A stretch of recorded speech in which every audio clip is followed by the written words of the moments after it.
Hello, first graders. It's me, Mr. B. And today in this video, we are going to be um, looking at plant adaptations and especially how we can use plant adaptations to make human inventions and structures. So just like at the beginning of the year, when we looked at animal adaptations and we made some inventions for how to help a traveler in one of the different environments on Earth. Well, today we're going to learn a little bit about trees and how scientists and engineers learn from the structure of trees to make inventions. So to get us started, we're going to read a short book about trees. Then we're going to watch a really cool video, and then you'll have a mystery science activity to complete. So the book we're going to be reading, you see it here, it's called Trees the author's name is Precious McKenzie. A scientific look at how trees grow, why they are important, and how they make other trees. And here's our table of contents with 2, 4, 6, 8 sections in the book in the table of contents. Starting out, Chapter 1, Know Your Trees. Trees are the largest plants on Earth. They have thick trunks that help them stand. The trunks are covered in bark. The label shows you trunks. Trees are perennials. That means they can grow for more than 2 years. Scientists think that this bristlecone pine is over 4,000 years old. Wow, look at that. Trees have roots that spread into the soil. The roots carry nutrients and water to the trees. The label shows you, look at how deep down the roots go. Trees have either leaves or needles. Leaves and needles collect sunlight. Sunlight helps trees grow. There's a maple leaf and there's some needles. Some tree leaves change color and fall off in the autumn. Those trees are called deciduous. Look at that, deciduous. So trees that have leaves that fall off and change color in the autumn are deciduous. Trees that never lose their leaves are called evergreens. So in this picture of the forest, you see evergreens and deciduous. Animal homes. Would you like to live in a tree? Some birds make nests in tree branches. Woodpeckers make their homes inside of trees. Sloths, koalas, squirrels, and monkeys live in trees. Beavers use trees to build dams. Trees provide shelter and food for many animals. Wow. Trees and me. Trees help people too. Trees give us shady spots to rest on hot, sunny days. Trees give us places to play, if you're careful. Trees give us food to eat. They give us apples, lemons, oranges, maple syrup, and that's just the beginning. There's many other foods and liquids that come from trees. We use products made from trees, boats, houses, paper, pencils, like we learned in social studies last week. And here comes the most important thing about trees. Trees produce oxygen. People and animals need oxygen to breathe. Trees also clean the air. Their leaves absorb pollution. Tree facts. Growth rings in a tree trunk can tell us the age of a tree. Planting trees can help prevent soil erosion. That's where the soil washes away mostly from rain, but also from wind. Fact number 3, there are more than 60,000 known species of trees. Some trees can grow up to 330 feet or 100 meters tall. Looking at trees can make people feel more calm. All right. A glossary is like a dictionary. If you wanted to know more about nutrients or products or roots or trunks, you could study this more. But we're going to keep going. So here's a little bit about the author. Precious McKenzie lives in Montana. She loves being outdoors, visiting parks, and sharing Mother Nature with her 3 children and 3 dogs. All right, so now we're going to watch a cool video. The video is about the parts of a plant. Trees are plants, form a plant. So we're going to watch a video about the parts of a plant, and then we'll use that information in our mystery science exploration of the day. So I hope you enjoy this video.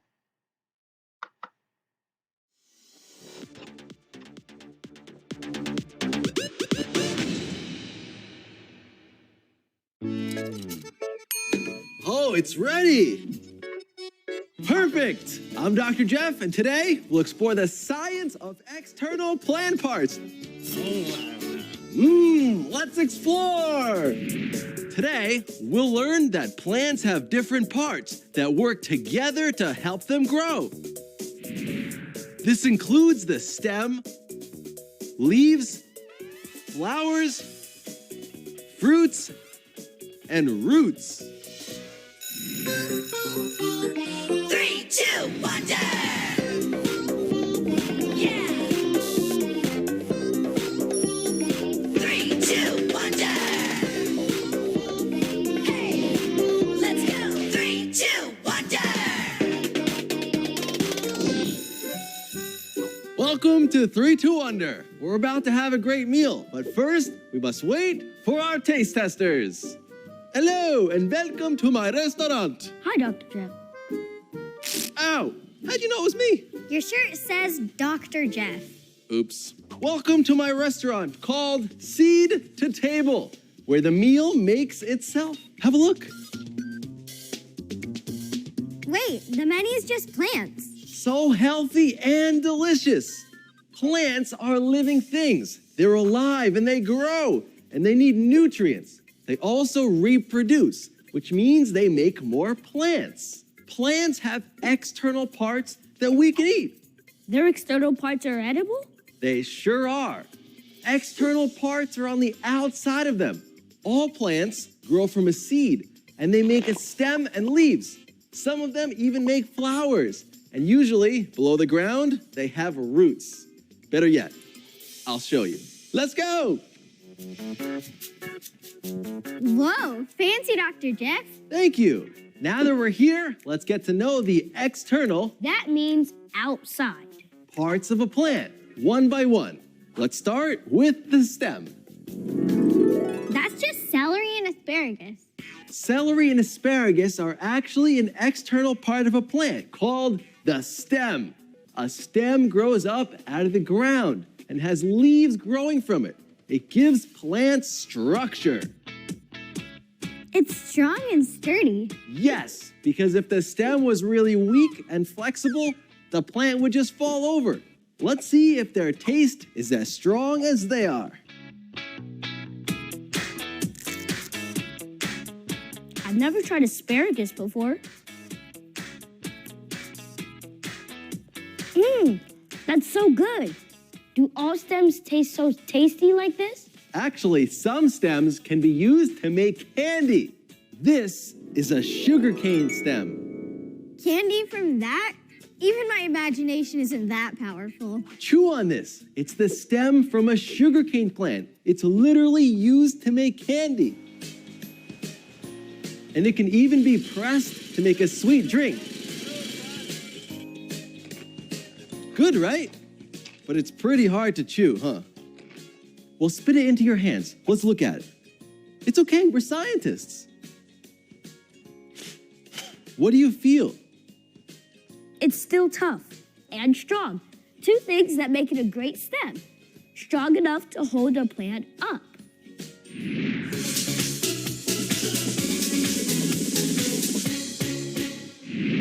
And now, the next part of a plant. Those are leaves. Mint, spinach. Leaves grow from the stem. Leaves are used to collect light from the sun to help the plant grow. Plants also take in air through their leaves. Try it.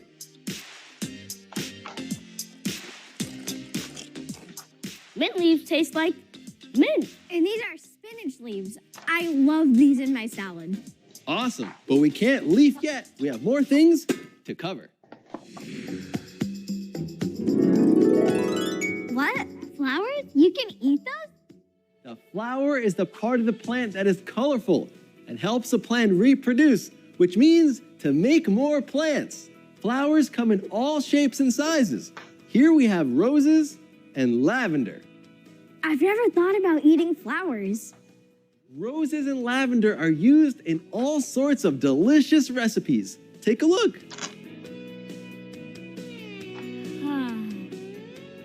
Lavender smells a little like soap. Now, this is very important. Not all flowers can be eaten. Some plants can make you sick. These flowers are safe and clean. So let's try them.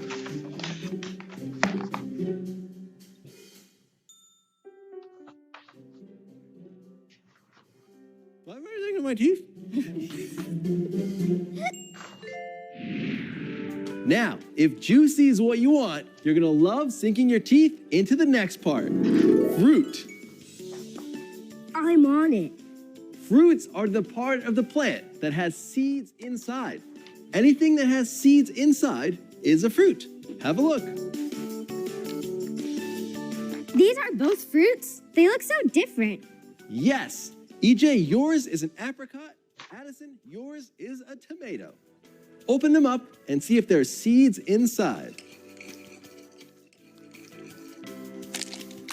Mine is oozing with seeds.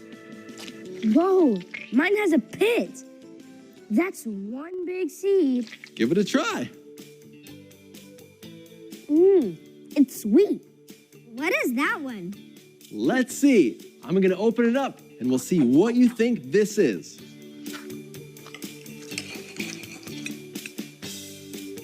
Looking at the evidence, we see that it has seeds on the inside. And using the reasoning that fruits have seeds on the inside, We've concluded that this is a fruit. Excellent thinking. This is called a dragon fruit. It has black, crunchy seeds that have a nutty taste, and there's lots and lots of them. Let's have a taste.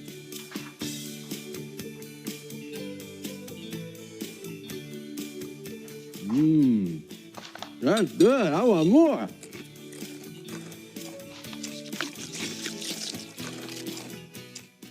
What? We've tasted the stem, the leaves, the flowers, and the fruit. Looks like we've tried all the external parts of a plant. Almost, EJ. There's one more part of the plant that we're not seeing yet. of course, all plants have roots. You're right, Addison. The root is the part of the plant that is usually underground. They help the plant stand up straight by anchoring it in place, and they absorb water and nutrients from the ground. I'm not so sure we should eat that. All we need is a little bit of cleaning. These are all vegetables. The ones that I put in my salad. Potatoes, carrots, and beets. Check it out. Beets by Dr. Jeff.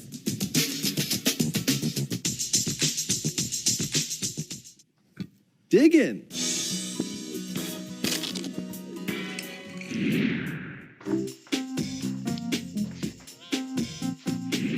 Today we're going to turn celery different colors.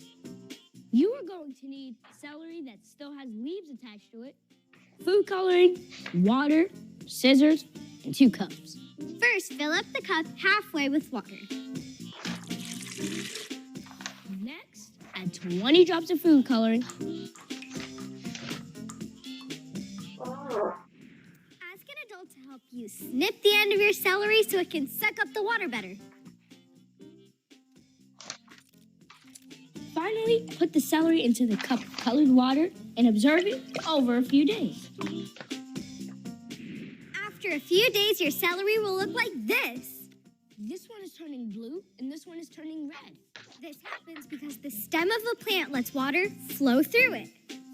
Water from the roots can flow up the stem to reach the leaves. If you cut the celery again, you can see those tiny tubes in the inside are filled with food coloring.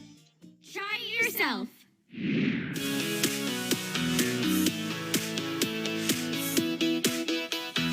Plants have different parts that work together to help them grow. Plants have different parts that work together to help them grow. Plants have stems and leaves, flowers, fruits, and roots. They all work together to help the plant survive. They need stems and leaves, flowers, fruits, and roots. They need stems and leaves, flowers, fruits, and roots. Plants have different parts that work together to help them grow. Plants have different parts that work together to help them grow. Now, let's review. Today we learned that plants have different parts that work together to help them grow. This includes the parts we can eat like the stem, leaves, and flowers. And also fruits and roots. And now you know. Until next time, I'm Dr. Jeff. I'm EJ. I'm Addison. Always question, always wonder.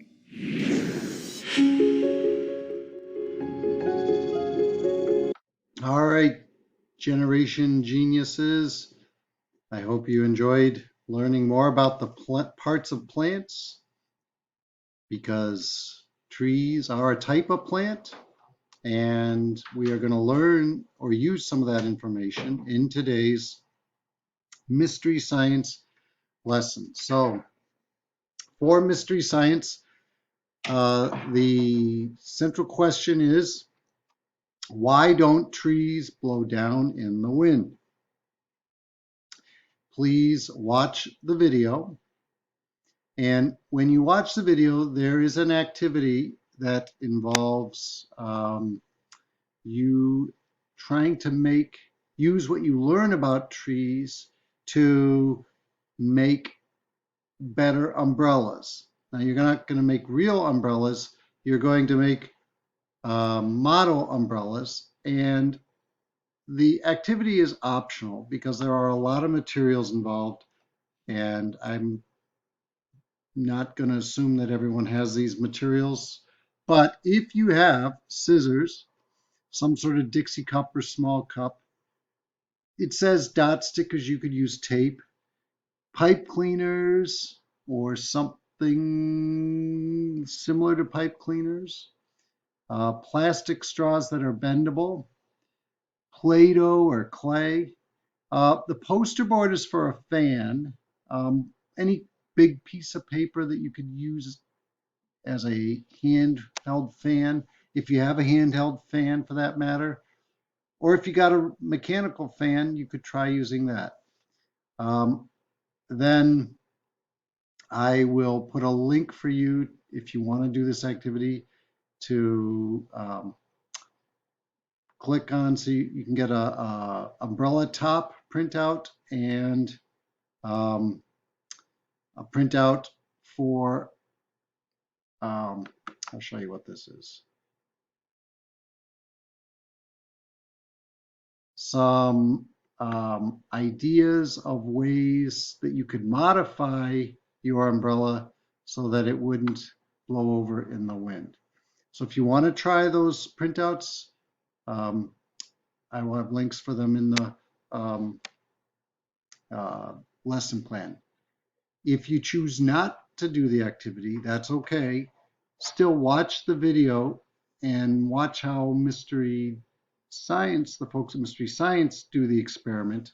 And then after you watch them do that, then definitely print out the assessment page, which looks like this, where put your name and number at the top. And then the directions are to draw an arrow from each word to that part of the tree, the trunk, the branches, and the roots. And finish this sentence. One reason trees don't fall down is blank. In the video, the Mystery Science video, you're going to learn a few reasons why trees don't fall down. And hopefully you'll use that information to try to structure umbrellas that don't fall down or blow away in the wind. All right, so I hope you enjoy the science lesson today and the Mystery Science activities. I'll look forward to receiving your assessment, and then I'll see you again for science on Wednesday. So, as they say in Germany, danke, and have a most excellent day.